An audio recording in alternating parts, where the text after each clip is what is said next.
오늘 사연 시작하기 전에 무료 버튼인 구독과 좋아요 꼭 눌러주세요. 그러면 여러분들에게 복이 찾아올 거예요. 새벽 5시 30분 서울 외곽 망월 3구역의 비탈길에 굴삭기 소리가 울려 퍼집니다. 도시재생이라는 거창한 이름 아래 70년 된 달동네가 하루아침에 사라져가고 있어요. 다닥다닥 붙어선 집들이 마치 서로를 의지하며 살아온 듯 보이지만 이제 그 모든 것이 끝나가고 있습니다. 철거반장 최기남이 현장에 도착합니다.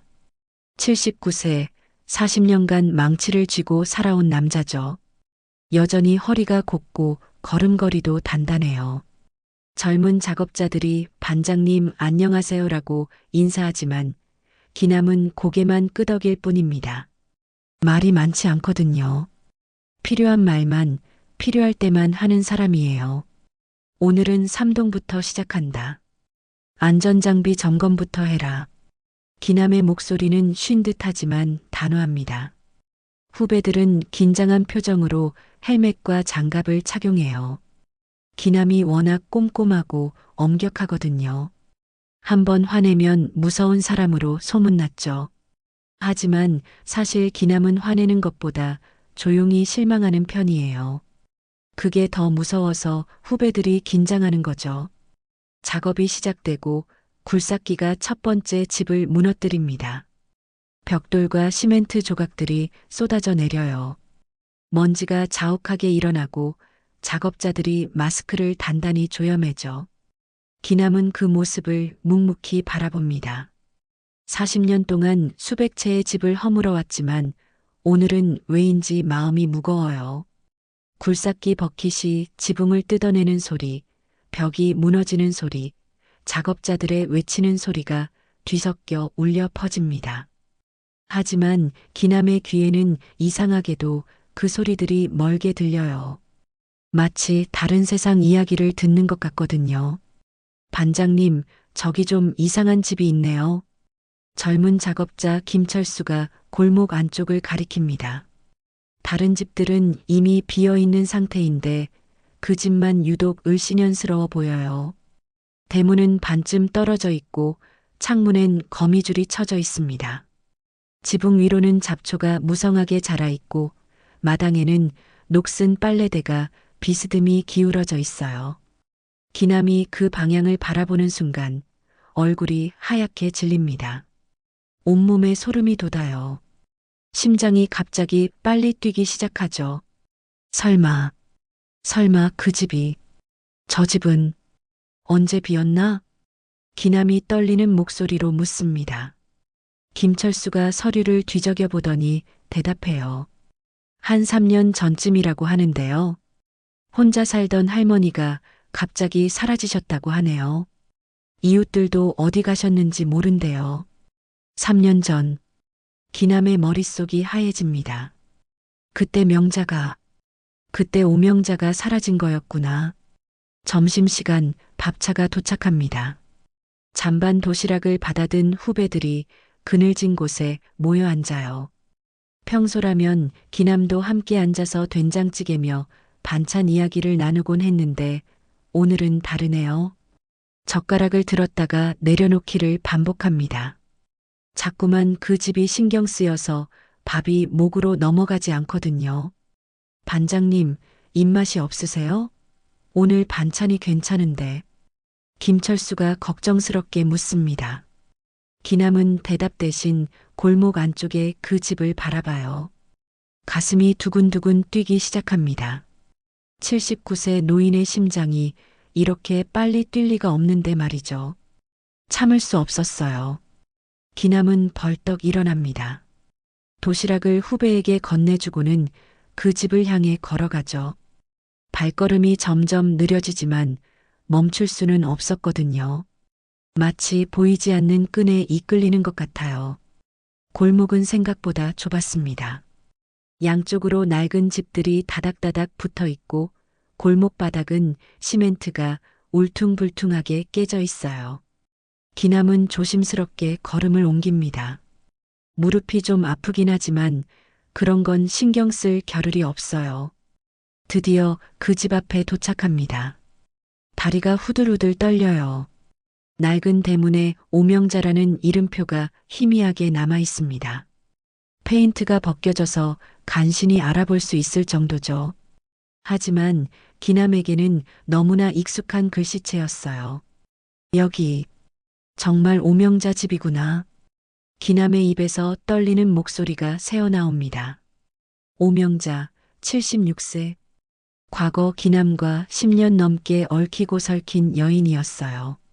남편이 있는 기남과 혼자 살던 명자. 세상이 허락하지 않는 관계였지만 서로를 놓을 수 없었던 사이였죠. 대문 틈으로 집안을 들여다봅니다. 한때 그가 자주 드나들던 곳이에요. 작은 마당에는 명자가 기르던 고추와 상추가 자라 있었는데 지금은 잡초만 무성하게 자라 있어요. 대문 옆 우편함에는 몇 년치 광고 전단이 가득 쌓여 있고 거미줄이 온통 덮여 있습니다. 기억이 밀려옵니다. 기남아, 오늘은 일찍 왔네. 저녁 먹고 가려고?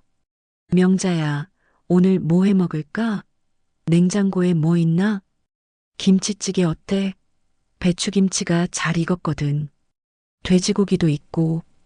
그때의 대화가 귓가에 생생하게 들려옵니다. 명자의 웃음소리, 함께 보던 텔레비전 드라마, 겨울밤 함께 마시던 뜨거운 차. 모든 게 어제 일처럼 선명해요. 명자가 끓여주던 김치찌개 냄새까지 생생하게 기억나거든요. 10년이라는 시간. 짧다면 짧고 길다면 긴 세월이었어요. 기남에게는 인생에서 가장 복잡하고도 아름다웠던 시간이었죠. 집에서는 아내와 아이들이 기다리고 있었지만 마음은 항상 이곳 명자에게 있었거든요. 하지만 지금은 곰팡이와 먼지만 가득합니다. 창문 유리는 깨져 있고 문틈으로는 썩은 냄새가 풍겨나와요. 한때 따뜻했던 이 집이 이렇게 변해버린 걸 보니 가슴이 무너지는 것 같습니다. 기남의 눈가에 물기가 맺힙니다. 79세 노인의 눈에서 눈물이 흘러내려요. 40년 동안 남자답게 살아왔다고 자부했는데 지금은 어린아이처럼 울고 싶어집니다. 그때 그냥 깨끗하게 끝내고 갔어야 했는데 후회가 밀려옵니다. 왜 그때 용기를 내지 못했을까요?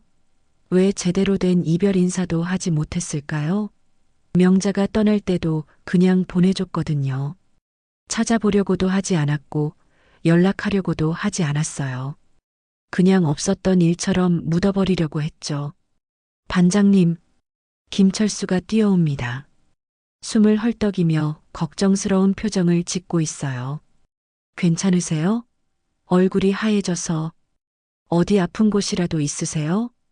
기남은 재빨리 눈물을 닦아요. 79세 철거반장이 울고 있는 모습을 보여줄 수는 없거든요. 40년 동안 쌓아온 위험이 한순간에 무너질 수도 있으니까요. 아무것도 아니다. 먼지가 들어가서 그런 거야. 작업 계속하자. 하지만 목소리는 떨리고 있었어요. 김철수는 뭔가 이상하다는 생각이 들지만 더 묻지 않습니다. 기남이 워낙 과묵한 사람이라 개인적인 이야기는 절대 하지 않거든요. 그냥 일만 하는 사람으로 알려져 있어요. 오후 작업이 시작됩니다. 다음 철거 대상 건물들을 점검하던 기남은 충격적인 사실을 알게 됩니다. 내일 철거 목록에 명자의 집이 포함되어 있는 거예요. 서류상으로는 망월삼 구역 15번지 오명자 소유라고 적혀 있습니다. 이건 내가 직접 해야 하나. 손이 덜덜 떨립니다. 한때 사랑했던 여인의 흔적을 자신의 손으로 지워야 한다는 현실이 다가와요. 40년 동안 수많은 집을 허물어 왔지만 이번만큼은 망치를 들 자신이 없습니다. 해가 지고 하루 작업이 끝납니다. 다른 작업자들은 하나둘 집으로 돌아가지만 기남은 명자의 집 앞에 홀로 서 있어요. 석양이 지면서 집 전체가 붉은 빛에 물들어 보입니다. 과연 내일 이 집을 무너뜨릴 수 있을까요? 다음 날 아침 기남은 평소보다 일찍 현장에 도착합니다. 밤새 잠을 이루지 못했거든요. 명자의 집을 철거해야 한다는 생각에 뒤척이기만 했어요. 79세 노인에게는 너무 무거운 하루가 시작되려 하고 있습니다. 반장님, 오늘은 일찍 오셨네요.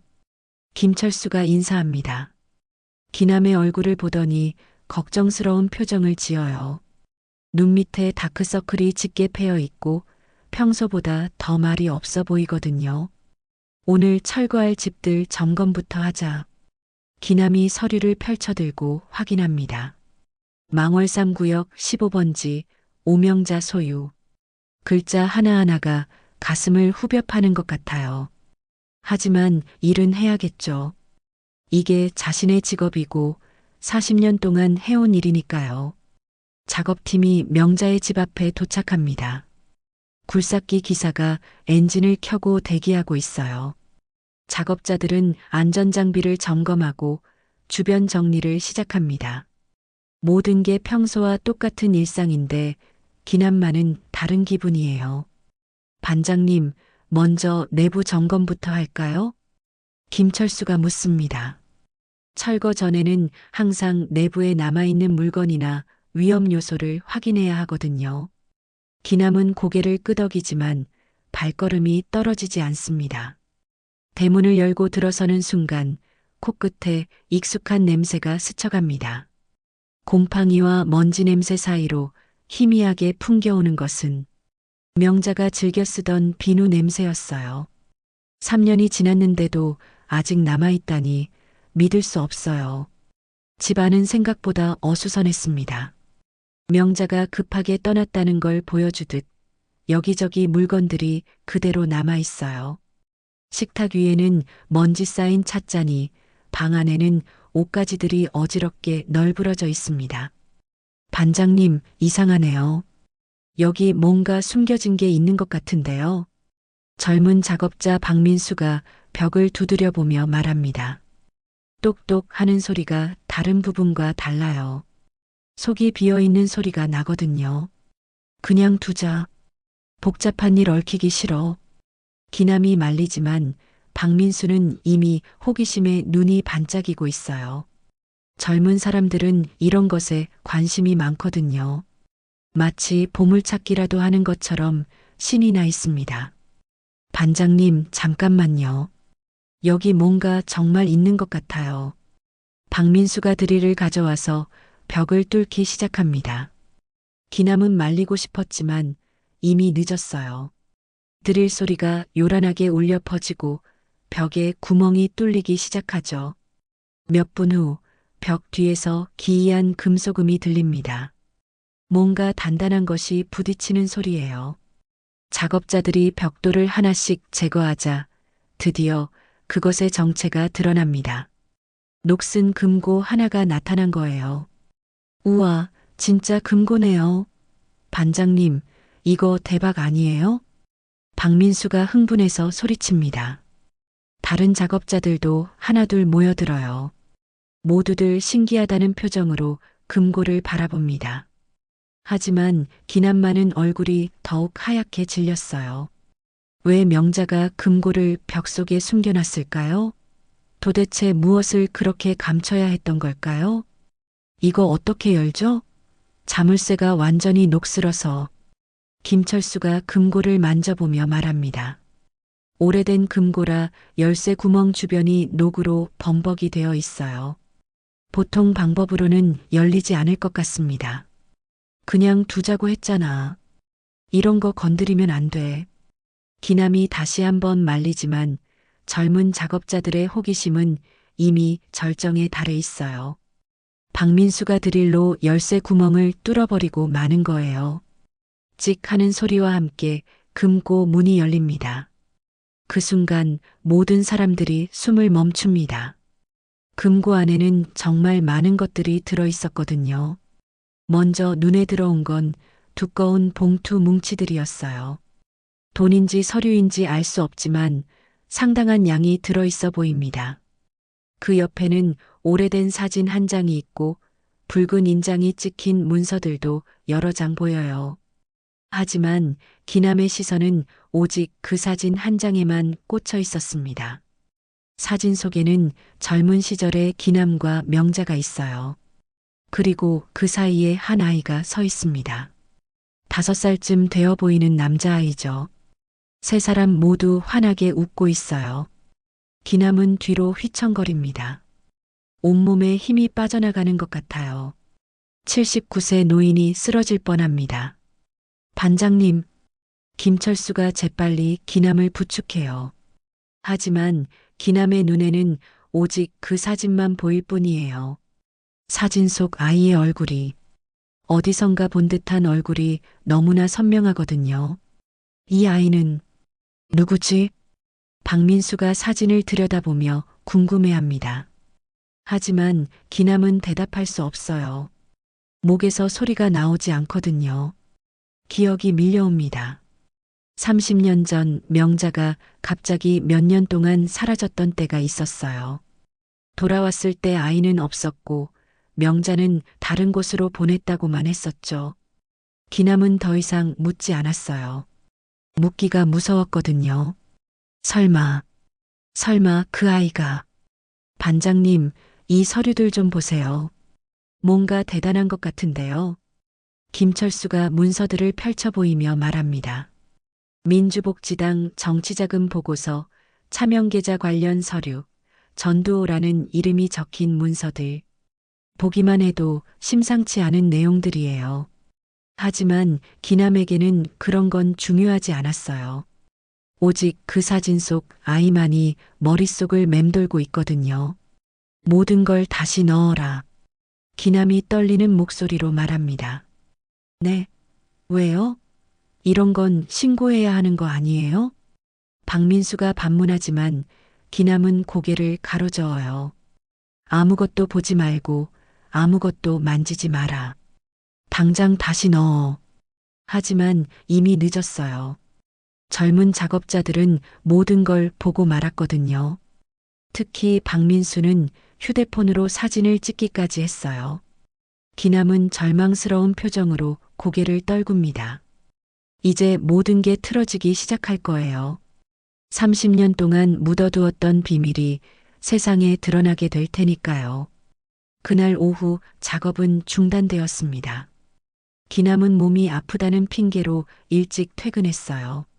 하지만 사실은 견딜 수 없었던 거죠. 그 사진을 계속 보고 있을 수가 없었거든요.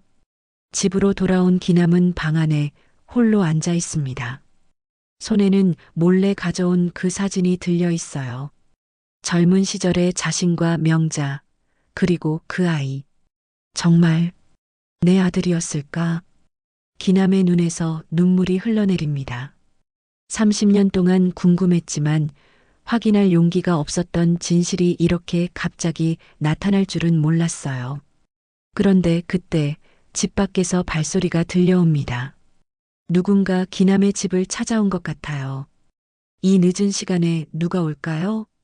초인종이 울립니다. 기남이 문을 열어보니 그곳에는 상상도 못한 사람이 서 있었어요. 30년 만에 다시 마주하게 된 오명자였습니다. 30년 만에 마주한 오명자는 기남이 기억하던 모습과 많이 달라져 있었어요. 76세가 된 그녀의 얼굴에는 세월의 무게가 고스란히 새겨져 있었습니다. 하지만 그 눈빛만은 여전히 예전 그대로였어요. 기남을 바라보는 그 깊은 시선 말이죠. 기남이. 명자가 떨리는 목소리로 말합니다. 30년이라는 긴 세월이 흘렀지만 그 목소리만은 여전히 기남의 가슴을 뛰게 만들어요. 명자야. 정말 내가 맞나? 기남도 믿을 수 없다는 표정입니다. 꿈을 꾸고 있는 건 아닐까요? 하지만 명자의 모습은 너무나 생생해요. 조금 더 늙고 조금 더 야위었지만 분명히 그가 사랑했던 그 여인이 맞습니다. 들어와. 밖에서 이러면 안 되잖아. 기남이 문을 활짝 열어줍니다. 명자는 조심스럽게 집 안으로 들어와요. 30년 전에도 이렇게 조심스럽게 들어오곤 했거든요. 남의 시선을 피해서 말이죠. 거실에 앉은 두 사람은 한동안 말이 없었어요. 30년이라는 시간의 벽이 너무 높게 느껴졌거든요. 무엇부터 말해야 할지, 어떻게 시작해야 할지 모르겠어요. 맞구나. 금고. 명자가 먼저 입을 뗍니다. 역시 그것 때문에 온 거였어요. 기남은 놀라지 않았습니다. 이미 예상했던 일이거든요. 어떻게 알았어? 소문 돌더라. 망월 3구역에서 금고가 나왔다고. 우리 집 철거하는 팀이 발견했다고 하던데. 명자의 목소리에는 체념이 섞여 있어요. 30년 동안 숨겨왔던 비밀이 이렇게 갑자기 세상에 드러날 줄은 몰랐을 거예요. 기남은 방에서 그 사진을 가져옵니다. 젊은 시절의 자신과 명자, 그리고 그 아이가 함께 찍힌 사진 말이죠. 이것도 맞지? 명자가 사진을 보더니 깊은 한숨을 쉽니다. 30년 동안 혼자 품고 있던 비밀이 드러나는 순간이에요. 명자야, 저 아이가 누구야? 기남이 떨리는 목소리로 묻습니다. 30년 동안 궁금했지만 차마 물어보지 못했던 질문이에요. 답을 듣기가 무서웠거든요. 명자는 대답하지 않아요. 그저 고개를 숙이고 있을 뿐이죠. 하지만 그 침묵이 오히려 모든 걸 말해주고 있어요. 네, 내 아이야? 기남의 목소리가 더욱 떨립니다. 79세 노인의 목소리가 이렇게 갈라질 줄이야. 평생 강하게 살아온 사람이지만 지금은 무너질 것만 같아요. 그런 건 중요하지 않아. 명자가 고개를 든 채 단호하게 말합니다. 중요하지 않다고? 내 아이인지 아닌지가 중요하지 않다고? 기남이 목소리를 높입니다. 평생 차분했던 사람이 이렇게 감정적으로 변하는 건 처음이에요. 기남아, 지난 일은 지난 거야. 이제 와서 파헤쳐봤자 무슨 소용이 있어? 명자의 말에는 깊은 아픔이 배어 있어요. 30년 동안 혼자 감당해야 했던 무게가 얼마나 컸을까요? 그래도 알고 싶어. 진실을 알고 싶다고. 기남이 사진을 꼭 쥐며 말합니다. 사진 속 아이의 얼굴을 보고 있으니 가슴이 아려와요. 혹시 정말 자신의 아이였다면 그동안 얼마나 그리웠을까요? 알고 싶다면 알려줄게. 명자가 마침내 입을 엽니다. 30년 동안 감춰왔던 진실을 말할 때가 온 거예요. 그 아이, 너랑 상관없는 애였어. 하지만 명자의 대답은 예상과 달랐어요. 기남은 더욱 혼란스러워집니다. 상관없다고? 그럼 누구 아이야? 그냥 다른 사람 아이야. 그렇게 생각해. 그게 너한텐 편할 거야. 명자의 말에는 뭔가 거짓이 섞여 있는 것 같아요. 눈을 똑바로 쳐다보지 못하고 있거든요. 30년을 함께한 사이라 서로의 거짓말 정도는 알아챌 수 있어요. 명자야, 거짓말하지 마. 나한테만큼은 솔직하게 말해줘. 기남이 간절한 목소리로 부탁합니다. 평생 남자답게 살아온 사람이 이렇게 애원하는 모습을 보이는 건 처음이에요. 명자는 한참 동안 고민하더니 마침내 입을 엽니다. 내 아이 맞아. 그 한마디에 기남의 세상이 무너집니다. 30년 동안 궁금했던 진실이 이렇게 확인되는 순간이에요. 그럼 왜 그때 아무 말도 안 했어? 왜 혼자 키우려고 했어? 기남의 목소리가 떨립니다. 기쁨과 분노, 그리움과 원망이 뒤섞인 복잡한 감정이 밀려와요. 키우지 않았어. 명자가 고개를 떨굽니다. 키우지 않았다고? 그럼 어디로? 팔았어. 명자의 대답에 기남은 말을 잇지 못해요.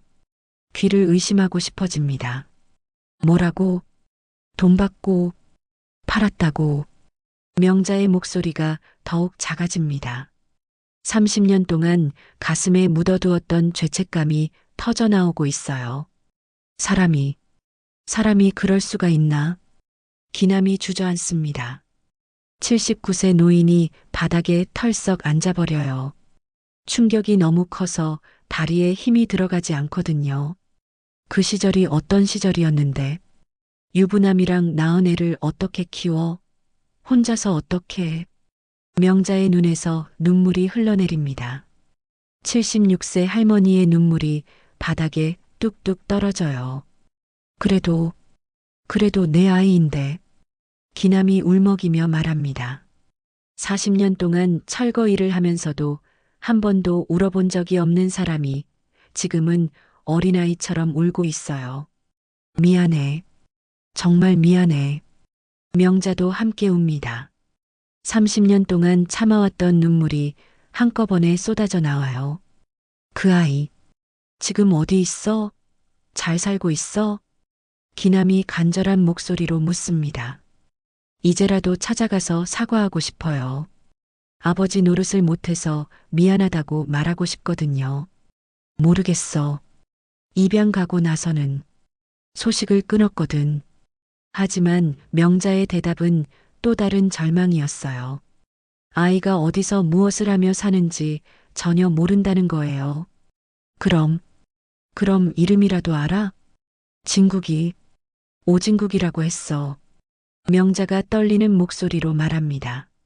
30년 만에 처음 입에 올리는 아들의 이름이에요. 오진국. 기남이 그 이름을 되뇌입니다. 어디선가 들어본 것 같은 이름인데 정확히 기억나지 않아요. 그런데 바로 그때 거실 텔레비전에서 뉴스가 나오기 시작합니다. 평소라면 신경 쓰지 않았을 텐데 오늘은 왜인지 시선이 화면으로 향해요. 민심당의 차세대 대권주자로 떠오르고 있는 오진국 의원이 텔레비전 화면에 나타난 사람을 보는 순간 기남과 명자는 동시에 입을 벌린 채 얼어붙습니다. 화면 속 오진국 의원의 얼굴이 사진 속 그 아이와 너무나 닮아 있었거든요. 텔레비전 화면 속 오진국 의원의 모습에 두 사람은 말을 잃었어요. 30년 전 사진 속 그 아이의 모습이 고스란히 남아 있었거든요. 눈매며 코선, 심지어 웃는 모습까지 똑같았습니다. 저 사람이 기남이 떨리는 손으로 화면을 가리킵니다. 믿을 수 없다는 표정이에요. 자신의 아들이 정치인이 되어 있다니 상상도 못했던 일이거든요. 그래, 저 애야. 명자가 고개를 끄덕입니다. 목소리에는 복잡한 감정이 섞여 있어요. 자랑스러우면서도 미안하고 그리우면서도 두려워요. 뉴스에서는 오진국 의원이 국정감사에서 열띤 질의를 하는 모습을 보여주고 있었어요. 당당하고 똑똑해 보이는 모습이 인상적입니다. 기남은 그 모습을 넋을 잃고 바라봐요. 저렇게 잘 자랐구나. 기남의 눈에 눈물이 고입니다. 아버지로서 아무것도 해주지 못했는데 아들은 혼자서 이렇게 훌륭하게 자라났어요. 고마우면서도 미안한 마음이 복잡하게 얽혀 있습니다.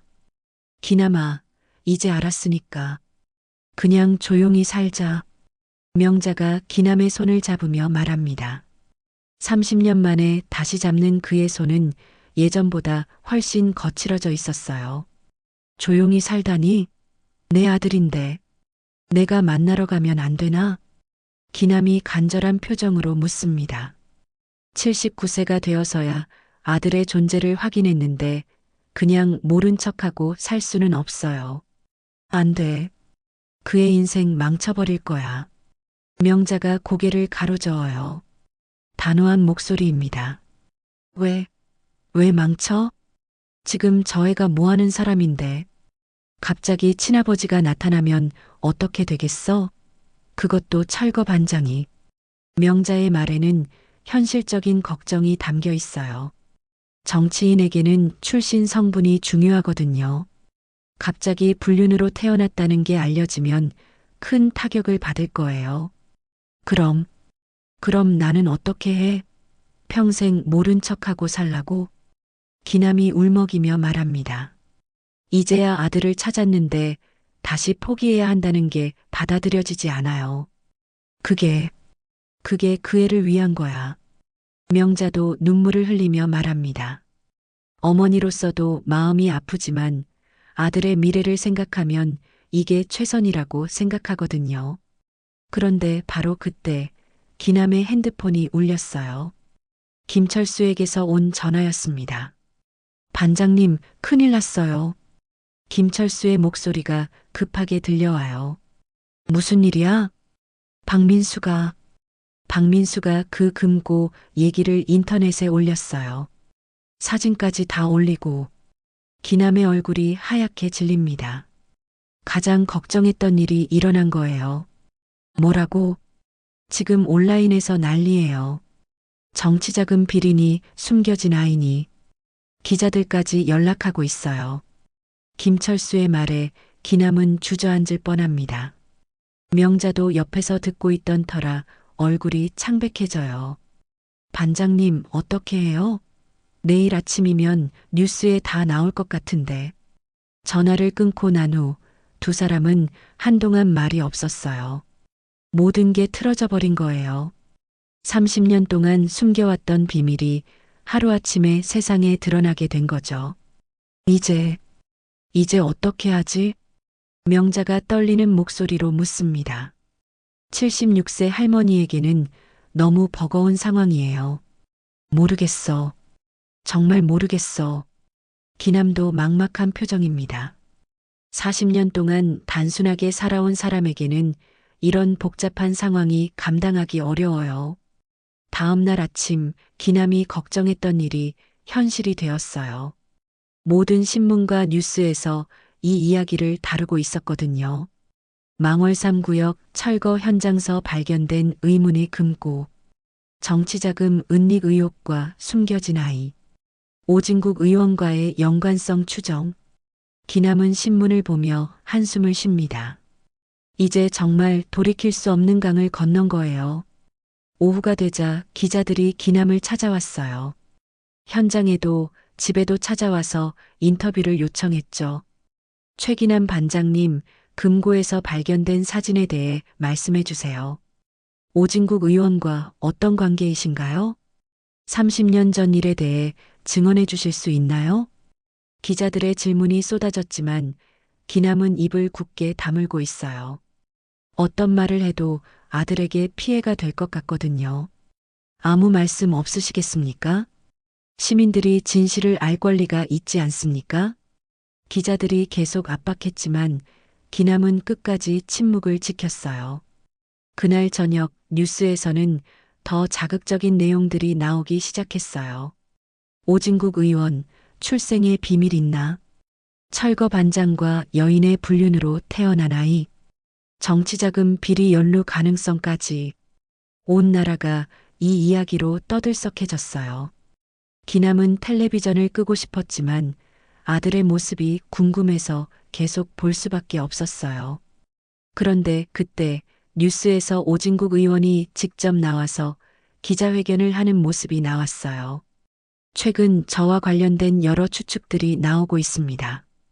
오진국의 목소리는 차분했지만 표정에는 고통이 배어 있었어요. 저는 입양아입니다. 이것은 숨긴 적이 없는 사실입니다. 기남은 숨을 죽이고 화면을 바라봤어요. 아들이 어떤 말을 할지 궁금하면서도 두려웠거든요. 하지만 제 출생에 관한 사생활을 함부로 추측하고 보도하는 것은 옳지 않다고 생각합니다. 오진국이 단호하게 말했어요. 당당한 모습이 인상적이었습니다. 저는 저를 키워주신 양부모님을 진짜 부모로 생각하며 살아왔습니다. 그분들이 저의 전부입니다. 그 말을 듣는 순간 기남의 가슴이 찢어지는 것 같았어요. 아들이 자신을 부정하는 것 같아서 너무 아팠거든요.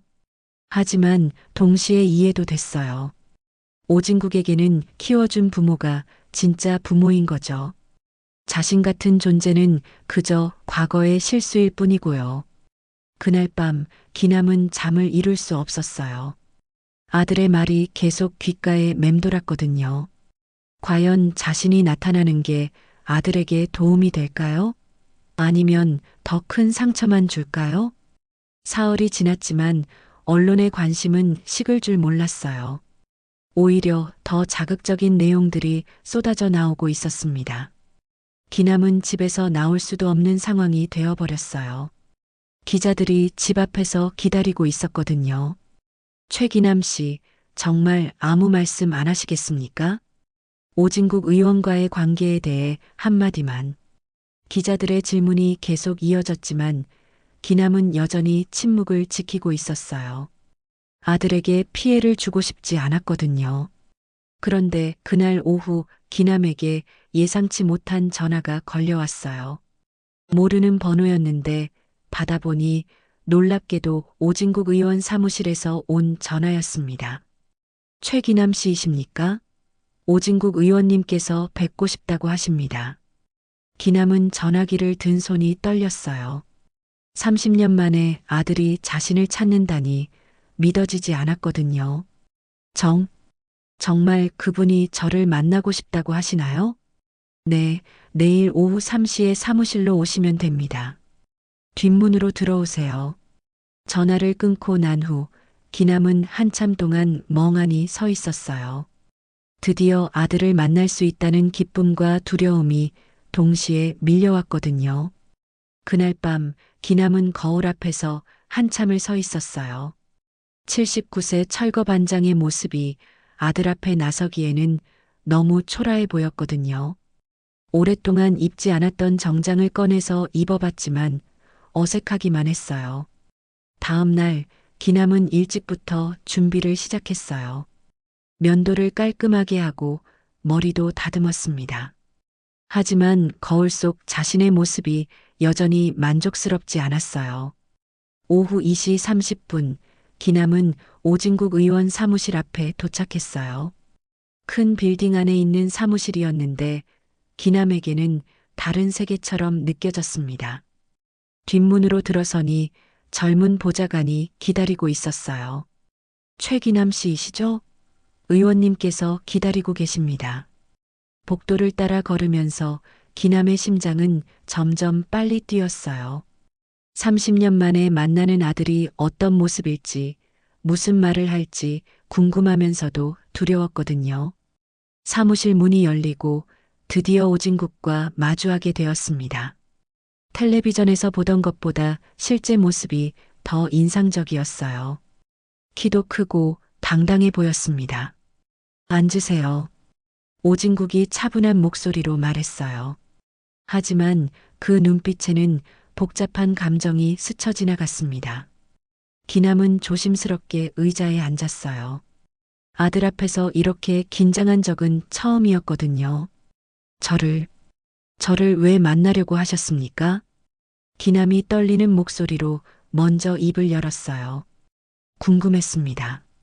저에 대한 소문을 퍼뜨린 장본인이 어떤 사람인지. 오진국의 말에는 차가운 기운이 섞여 있었어요. 기남은 가슴이 철렁했습니다. 저는 아무것도 말하지 않았습니다.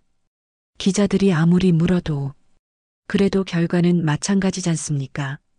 제 인생이 엉망이 되어버렸어요. 오진국의 목소리에 분노가 섞이기 시작했어요. 기남은 고개를 숙였습니다. 죄송합니다. 정말 죄송합니다. 죄송하다고 해서 해결되는 일입니까? 오진국이 책상을 탁 치며 일어섰어요. 그 순간 기남은 더욱 작아져 보였습니다. 30년 동안 어디서 뭘 하고 계셨습니까? 저는 그동안 혼자서 살아왔어요. 입양 가정에서 자라면서 얼마나 힘들었는지 아세요? 오진국의 말 한마디 한마디가 기남의 가슴을 후벼 팠어요. 아들이 겪었을 고통을 생각하니 너무 미안했거든요. 제가 몰랐습니다. 명자가 아이를 입양 보냈다고만 했지. 명자요? 그분도 살아계신가요? 오진국의 표정이 잠시 흔들렸어요. 어머니에 대한 복잡한 감정이 스쳐 지나간 거죠. 네, 살아계십니다. 그분은 저에 대해 뭐라고 하던가요? 오진국의 목소리가 조금 부드러워졌어요.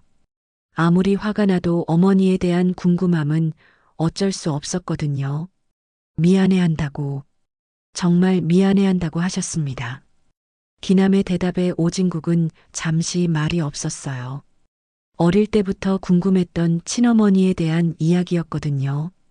그분이 저를 왜 버렸는지 아세요? 키울 수 없었다고. 그 시절에는. 변명하지 마세요. 오진국이 날카롭게 말을 끊었어요. 저는 변명 따위 듣고 싶지 않아요. 그냥 사실만 알고 싶을 뿐입니다. 기남은 어떻게 대답해야 할지 몰랐어요. 아들의 분노가 너무 컸거든요. 당신들 때문에 제 정치 생명이 위험해졌어요. 지금까지 쌓아온 모든 것들이 무너질 수도 있다고요. 오진국의 말에 기남은 더욱 고개를 숙였어요. 어떻게 하면 될까요?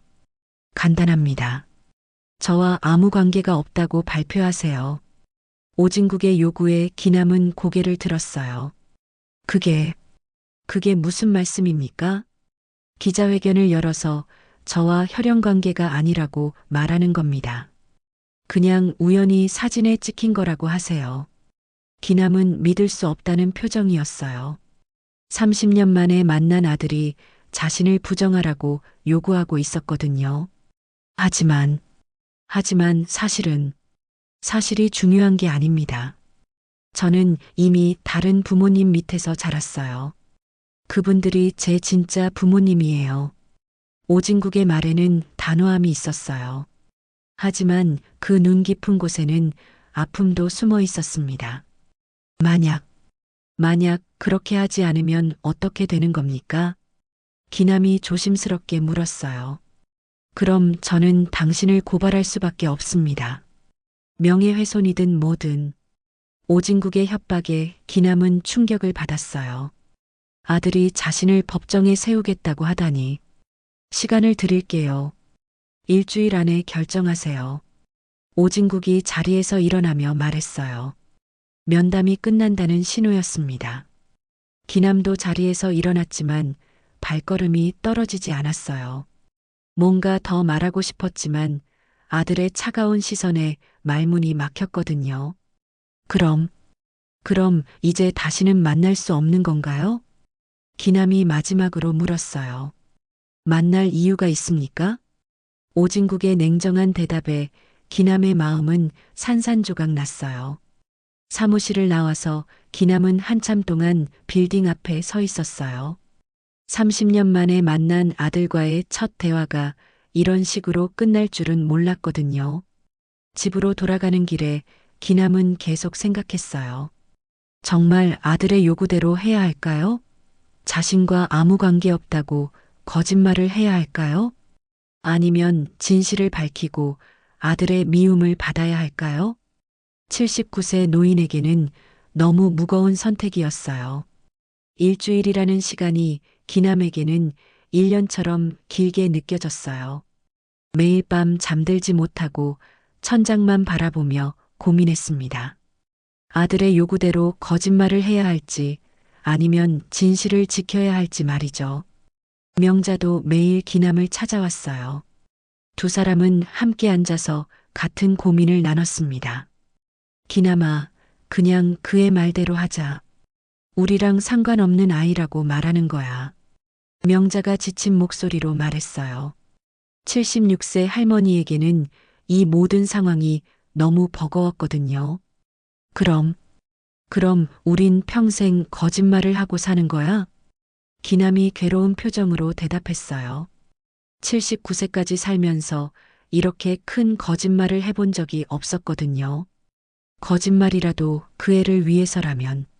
명자의 말이 끝나기도 전에 기남의 핸드폰이 울렸어요. 김철수에게서 온 전화였습니다. 반장님, 또 큰일 났어요. 김철수의 목소리가 급했어요. 이번엔 또 뭐야? 박민수가 또 뭔가를 인터넷에 올렸어요. 이번엔 더 자세한 내용들을. 기남은 핸드폰을 꽉 쥐었어요. 가장 걱정했던 일이 또 일어난 거예요. 뭘 올렸는데? 금고에서 나온 서류들 사진이요. 정치자금 관련된 것들. 그리고 또 다른 사진도. 기남의 얼굴이 하얗게 질렸어요. 명자도 옆에서 듣고 있던 터라 불안한 표정을 지었습니다. 또 다른 사진이 뭐야? 반장님이랑 그 여자분이 아기를 안고 있는 사진이요. 병원에서 찍은 것 같은데. 기남은 주저앉을 뻔했어요. 진국이 태어났을 때 병원에서 찍었던 사진까지 나온 거였어요. 이제 정말 숨길 방법이 없어졌습니다. 전화를 끊고 난 후 기남과 명자는 한동안 말이 없었어요. 모든 증거가 세상에 드러난 이상 더 이상 부정할 수도 없었거든요. 그날 저녁 뉴스에서는 더욱 자극적인 제목들이 나왔어요. 오진국 의원 출생 증명 사진 추가 공개. 철거 반장과 여인의 숨겨진 아이, 결정적 증거 발견. 정치자금 은닉과 불륜 스캔들의 전말. 온 나라가 이 이야기로 떠들썩해졌어요. 기남은 텔레비전을 보면서 한숨만 쉬었습니다. 그런데 그때 뉴스에서 충격적인 소식이 나왔어요. 오진국 의원이 오늘 오후 긴급 기자회견을 열었습니다. 화면에 나타난 오진국의 표정은 지난번보다 더욱 굳어져 있었어요. 최근 저와 관련해서 나오고 있는 추측들에 대해 명확히 말씀드리겠습니다. 오진국의 목소리는 떨리고 있었어요. 평소의 당당한 모습과는 달랐습니다. 저는 최기남 씨와 오명자 씨의 아들이 맞습니다. 기남은 숨이 막혔어요.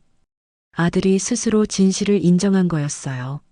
하지만 저를 키워주신 분들은 다른 분들입니다. 저는 생후 6개월에 입양되어서 다른 가정에서 자랐습니다. 오진국이 계속 말했어요. 저는 제 친생 부모에 대해 원망하지 않습니다. 그분들도 나름의 사정이 있었을 테니까요. 그 말을 듣는 순간 기남의 눈에서 눈물이 흘러내렸어요. 아들이 자신을 이해해주고 있다는 것에 감동했거든요. 하지만 저는 이미 다른 부모님 밑에서 자란 오진국입니다. 그분들이 저의 진짜 부모님이고 저는 그분들의 아들로 살아왔습니다.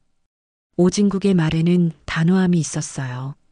따라서 제 친생 부모와 만날 계획은 없습니다. 서로에게 상처만 될 뿐이라고 생각하기 때문입니다. 기남은 가슴이 아팠어요. 아들이 자신과의 만남을 거부하고 있었거든요. 앞으로도 저는 국민을 위해 정치인으로서 최선을 다하겠습니다. 개인적인 문제로 국정에 차질을 빚지 않도록 노력하겠습니다. 기자회견이 끝나고 나서 기남은 한참 동안 멍하니 앉아 있었어요. 아들이 스스로 진실을 밝혔지만 동시에 자신과의 관계를 단절했거든요. 그날 밤 기남에게 또 다른 전화가 걸려왔어요. 이번에는 더욱 예상치 못한 전화였습니다. 아버지. 전화기 너머로 들려오는 목소리는 오진국이었어요. 하지만 낮의 기자회견 때와는 전혀 다른 목소리였습니다. 진국아. 기남이 떨리는 목소리로 대답했어요. 아들이 자신을 아버지라고 부른 것은 처음이었거든요. 만나서 이야기할 수 있을까요? 오진국의 목소리에는 망설임이 있었어요. 언제든 괜찮다. 기남이 급하게 대답했어요. 내일 밤 10시에 아버지 집으로 가겠습니다. 전화를 끊고 난 후 기남은 믿을 수 없다는 표정이었어요. 낮에는 차갑게 거절했던 아들이 밤에는 자신을 찾아온다고 하다니. 다음 날 기남은 하루 종일 집안을 정리했어요. 아들이 오는데 부끄럽지 않게 하고 싶었거든요. 오랫동안 사용하지 않았던 찻잔도 꺼내서 깨끗하게 닦았습니다. 저녁 10시 정확히 약속 시간에 오진국이 나타났어요. 하지만 낮의 당당한 모습과는 달리 어딘지 지쳐 보였습니다. 들어와서 앉아라. 기남이 조심스럽게 말했어요. 아들 앞에서는 여전히 긴장이 되었거든요. 오진국은 소파에 앉더니 한참 동안 말이 없었어요. 무슨 말부터 해야 할지 모르겠다는 표정이었습니다. 낮에 기자회견 봤다. 고생했겠구나. 기남이 먼저 말을 건넸어요. 힘들었어요. 정말 힘들었어요. 오진국이 고개를 숙이며 말했어요. 강인해 보이던 정치인의 모습 뒤에 숨어 있던 상처받은 아이의 모습이 드러났습니다. 미안하다.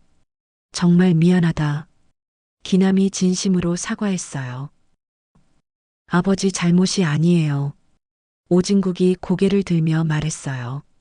처음으로 기남을 원망하지 않는 눈빛이었습니다. 사실 저도 궁금했어요. 제 친부모가 어떤 분들인지. 오진국의 솔직한 고백에 기남은 가슴이 뜨거워졌어요. 하지만 이제 알게 되니까 더 복잡해졌어요. 왜? 사랑받고 싶었거든요. 친부모에게. 오진국의 말에 기남은 아들을 꼭 안아주고 싶었어요. 하지만 감히 그럴 수는 없었습니다. 그날 밤 두 사람은 처음으로 진솔한 대화를 나눴습니다. 30년의 공백을 메우기에는 부족했지만 서로를 이해하기 시작했어요. 새벽 5시 기남은 잠에서 깼습니다. 하지만 침대에서 일어나지 못하고 천장만 바라보고 있었어요. 오늘이 망월삼 구역의 마지막 철거일이라는 생각에 가슴이 답답했거든요. 40년 동안 해온 일의 마지막 날. 그런데 왜 이렇게 무겁기만 할까요? 휴대폰이 또 울렸습니다. 기자들의 전화였어요. 최기남 씨, 오진국 의원과의 관계에 대해 한 말씀만. 기남은 전화를 끊어버렸습니다. 이런 일이 벌써 열흘째 계속되고 있었어요. 세상이 자신을 어떻게 바라보든 상관없었지만 오늘만큼은 조용히 일을 끝내고 싶었습니다. 현장에 도착하자 분위기가 이상했어요. 평소 시끌벅적하던 작업자들이 기남을 보자 조용해졌거든요. 반장님, 막내가 조심스럽게 다가왔습니다. 오늘 기자들이 또 올 수도 있다던데요. 기남은 고개를 저었어요. 신경 쓰지 마. 우리 할 일만 하자. 오늘 철거할 건물은 이 동네에서 가장 오래된 주택이었습니다. 기남이 이 일을 시작했을 때부터 서 있던 집이었죠.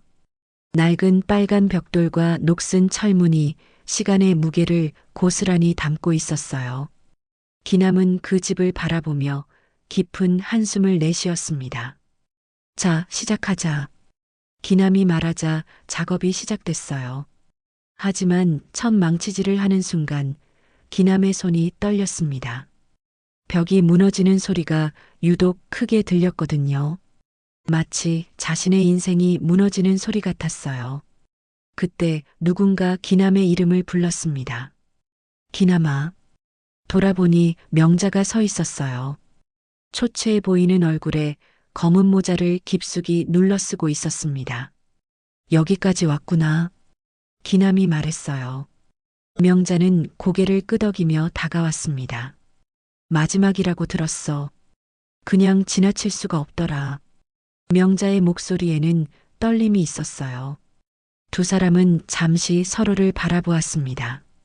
지난 며칠 동안의 혼란스러운 시간들이 머릿속을 스쳐 지나갔어요. 점심시간이 되자 작업자들은 모두 밥차로 갔습니다. 기남과 명자는 조용한 곳으로 걸어갔어요.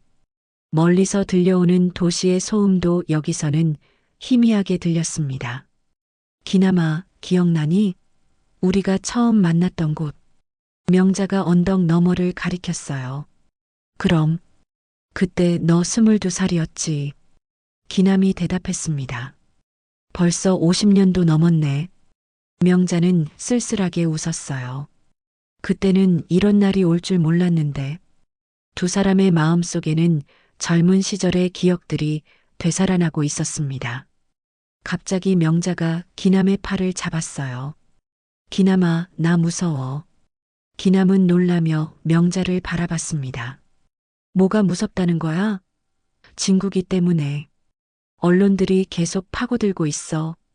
혹시 우리가 숨긴 다른 것들까지 알게 되면 어떡하지? 기남의 표정이 굳어졌어요. 다른 것들이 뭐가 있다는 거야? 명자는 한참 동안 말하지 못했습니다. 그러다가 떨리는 목소리로 말했어요. 그때 금고에 있던 돈 말이야. 사실 그게 전부가 아니었어. 무슨 소리야? 기남의 목소리가 커졌습니다. 명자는 고개를 떨구며 말했어요. 아직 다른 곳에 숨겨둔 게 있어. 더 많은 돈이. 그리고 문서들도. 기남은 충격에 말을 잇지 못했습니다. 왜 이제 와서 그런 말을 해? 기남이 다그쳤어요. 명자는 눈물을 흘리며 대답했습니다. 무서웠어. 혼자서는 감당할 수 없을 것 같아서. 기남은 고개를 저었어요. 명자야, 우리 나이에 이런 일로 또 고생할 순 없어. 그때 멀리서 누군가 다가오는 소리가 들렸습니다. 기남과 명자는 동시에 그쪽을 바라봤어요. 정장을 입은 남자가 천천히 걸어오고 있었습니다. 가까워질수록 그 얼굴이 선명해졌어요. 오진국이었습니다. 어머니. 그리고 진국은 기남을 바라보며 말을 멈췄습니다. 기남은 가슴이 두근거렸어요. 자신의 아들이 이렇게 가까이 와 있다는 게 믿어지지 않았거든요. 왜 여기까지 왔니? 명자가 놀라며 물었습니다. 이 모든 게 끝나는 곳이라고 들었어요. 마지막으로 와야 할 것 같았습니다. 진국의 목소리는 차분했지만 눈빛에는 복잡한 감정이 담겨 있었어요. 기남은 무엇을 말해야 할지 몰라 그저 바라보기만 했습니다. 진국아. 명자가 입을 열려던 순간 진국이 손을 들어 말을 막았어요. 더 이상은 아무 말도 하지 마세요. 저는 그냥 이 모든 것이 조용히 끝났으면 좋겠어요. 그 말을 듣고 기남의 가슴이 미어지는 것 같았습니다. 오후 작업이 재개됐을 때 세 사람은 각자 다른 곳에서 마지막 철거를 지켜봤어요. 벽이 하나씩 무너질 때마다 이들의 인생도 새로운 국면을 맞고 있었습니다. 해가 지고 마지막 벽이 무너졌을 때 기남은 망치를 천천히 내려놓았어요. 이제 정말 끝이구나. 기남이 중얼거렸습니다. 명자와 진국은 멀리서 그 모습을 지켜보고 있었어요. 각자의 마음속에는 서로 다른 생각들이 스쳐 지나고 있었습니다. 과연 이들의 이야기는 여기서 끝날 수 있을까요? 철거가 끝난 지 한 달 후, 기남은 시골 마을로 내려갔습니다. 서울에서 차로 2시간 거리에 있는 작은 농촌이었어요. 언론의 시선을 피하고 싶었고, 무엇보다 조용한 곳에서 남은 인생을 정리하고 싶었거든요. 하지만 평온하리라 생각했던 그곳에서도 기남을 기다리고 있는 건 예상치 못한 일들이었습니다.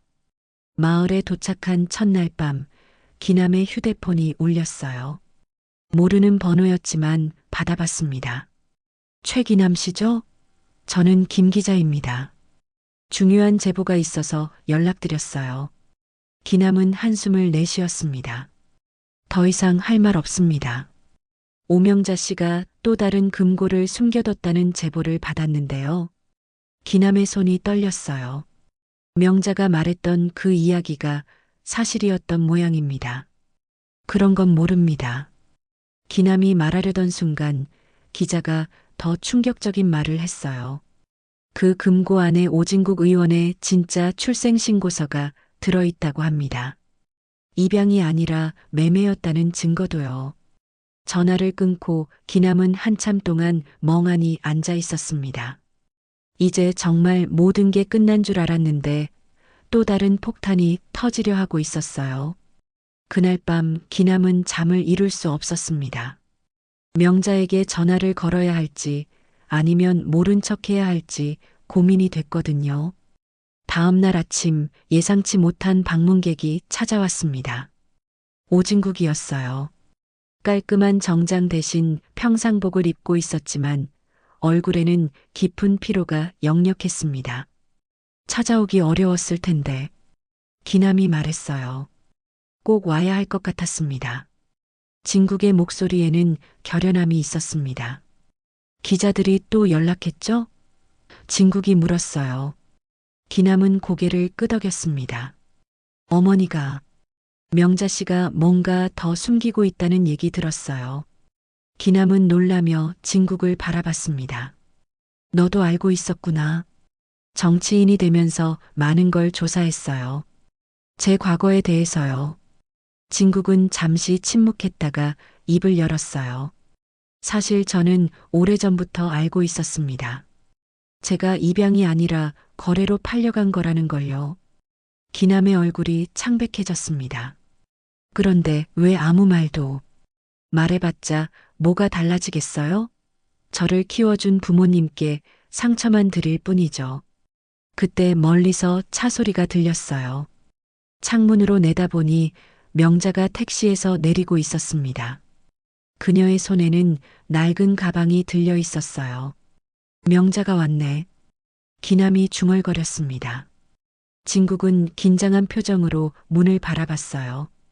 명자가 들어오자 방 안의 공기가 무거워졌습니다. 둘 다 여기 있을 줄은 몰랐네. 명자가 말했어요.